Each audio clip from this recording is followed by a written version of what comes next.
Wes from Untamed Outdoors, and let me tell you what we got going on this morning.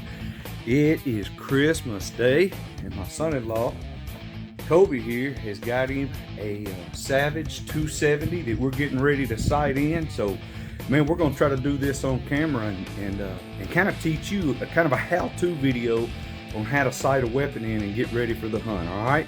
So y'all stick around and follow us, and we'll get this thing tuned up. All right, so one of the first questions that comes up when we get ready to sight this thing in, as you can see behind me, is as Kobe's looking through the scope, he said, you know what, the crosshairs are looking fuzzy. I don't have a clear picture of them. And you know, and as we try to adjust it a little bit, it turns out that it's more your eyes, the way that you're looking through it. So when you shoot a weapon, what you want to happen is you want the crosshairs to be clear, and if there's any fuzz, you want that to be on the target. So that's going to be the first thing that we work on right here. Kobe's getting ready to take 3 shots. This weapon has been bore sighted in, and we're going to find out just exactly where it's hitting, and we're going to go from there. All right, safety's off.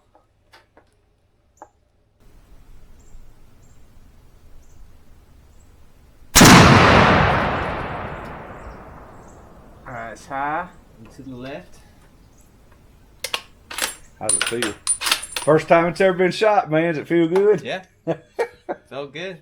It surprised me, like you said it would. Yeah, that's the first time that I've shot, and it was like, oh wow, I didn't want that to shoot. Well, and the deal is basically what you're waiting on is you're focusing on holding the crosshairs where they need to be, not the shot. Yeah. So when the shot goes off, you were so focused on holding your crosshairs where you want, it's a good shot. Yeah. You know that gun, wherever that bullet hit, is where that gun is hitting right now. Go ahead and shoot it a couple more times. Yeah.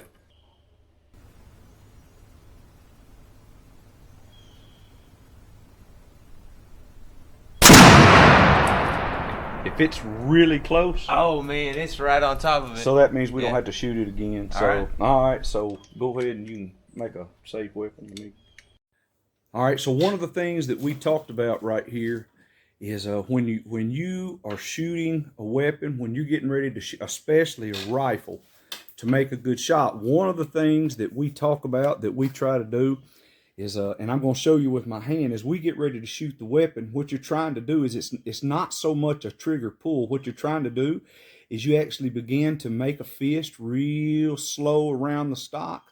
And if you shoot the weapon right, what should happen is the gun ought to scare the bejeebies out of you when it goes off, because you're more focused on trying to hold those crosshairs exactly where you want them to hit, and the gun goes off, you know, when the squeeze gets down tight. Listen, if you don't learn how to squeeze, you're going to be kind of hitting all around the target.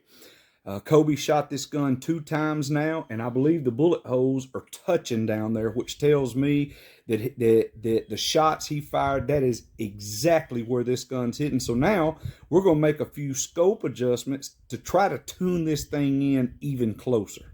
All right, so after we get down range, we check out where the bullets have hit. Man, we're at about, man, he's maybe an inch to the left. So, man, these scopes are set up so that at 100 yards, 1 click moves it a 1/4 inch. So I don't think it's quite 24 clicks. I think it's going to be less than that. So we're going to go half that. We're going to move it 12 clicks to the right, and that's adjusted. That would be adjusted on the side. On the side of the weapon, it moves the rounds from the left to the right.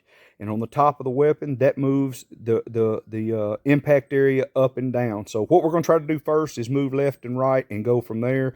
We've moved it 12 clicks.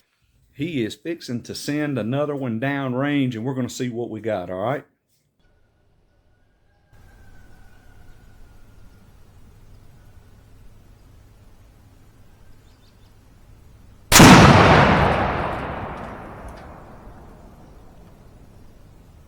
Oh yeah, it's right over it. Is it perfect? Yeah.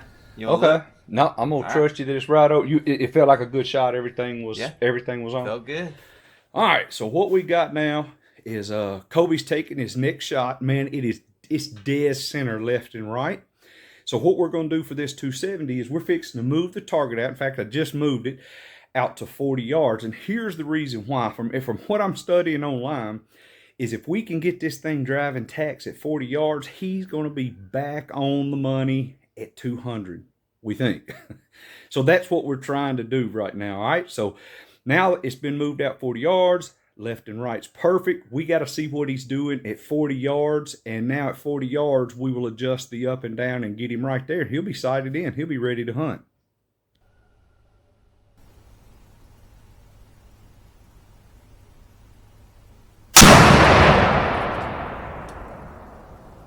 Holding it tight gets a little different. Yeah, it's still high. How much? It went higher. That's what I was thinking was going to happen. Were you dead on? Did you feel like you were dead on then? Feel like it. Yeah. Well, let's move it to shocked me. How high are you talking about this? All right. So we moved out to 40 yards left and right. I mean, man, this thing is on time. Up and down, we're shooting about 3 inches high. So what we're going to do is we're going to move 18 clicks, trying to move this thing down and get it into the bullseye area. And then, and Kobe's adjusting it right now. Remember, that's the one on top of the scope that moves it up and down. And let me show you a little secret about this. A lot of times after you do it, just to make sure that that crosshair has moved, nothing sticks in there and it's ready to go. All right, so one of the things that we just discussed, you can see right now that Kobe's down and he's trying to get a good rest. And one of the things you want to be able to do is you're looking at the target. One of the things I do is I close my eyes, I open my eyes up, and whatever I'm looking at, if I'm not looking at got a good dead center of aim going down range, then usually what I do is I adjust my body around a little bit so that when I close my eyes and open them, because if not, you're going to be pulling one way or the other. And as you're pulling one way or the other, one of the things that will happen is you're fighting where that gun, that weapon is pointing as you're squeezing the trigger, and it will cause you not to have a good, a good point of aim and make it easy for you to put those rounds in there exactly where you want them. Another thing that you need to be thinking about is your breathing.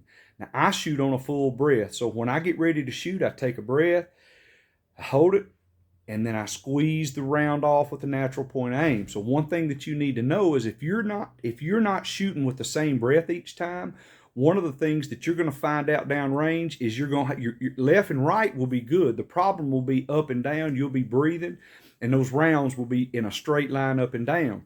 If he's trying to shoot not at a good point of aim where he's stretching, it'll look good up and down, but then his pattern will be coming left and right. So those are just some things that you can look for as you're getting ready to sight your weapon in, And another thing, if you're just kind of sporadic all over, then probably what you're not doing is squeezing the trigger when you take a shot. You're probably jerking it. So anyway, we're at 40 yards. He's made a shot. He was shooting 3 inches high. We've moved 18 clicks down, and he's fixing to take another group of shots, and we're going to see where he's at.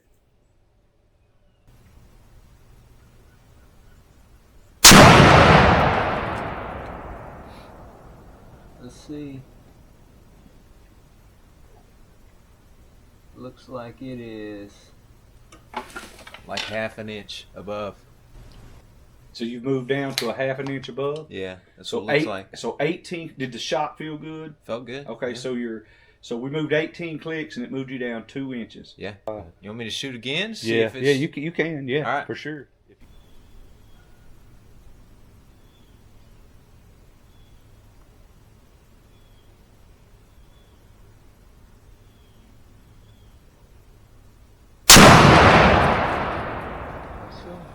Yeah, it's right beside it. Yeah. Is that right at it? To the center? Yeah. Dude, that is freaking good shooting. All right, so let me tell you the conclusion that we come to. Man, we got this thing tuned in. It was shooting at about 1.5 inches. Would you say it was 2 inches high at 25 yards? About 2 inches high at 25 yards. So we moved it back to 40. At 40 yards, it's shooting, man, and when I tell you it's shooting an inch high, it's barely shooting an inch high, which means at 25, it's in the black, in the bullseye, just a hair low. So we're going to leave this weapon at that. Kobe says where they live in Texas, they've got some ranges he can go to.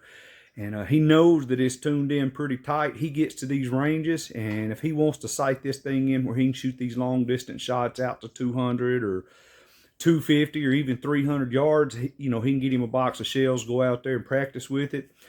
You guys know as good as I do in Arkansas, there's very few places that you get to take shots at deer.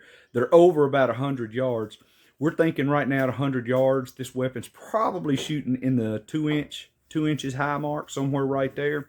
So my advice would be from 0 to 200 yards, put it where you want it to hit, take your time, squeeze the trigger. So, man, we're glad you joined us in sighting this weapon in, and man, I hope it helps you. I'll tell you where I learned most of the skills that I learned from shooting a weapon is while I was in the Marine Corps, I got to be a coach on the range, and man, I was able to help a lot of folks up their game when it come to tuning in a weapon and getting sharp with it. So, hope you like this. Stick around. We'll get some more content out for you.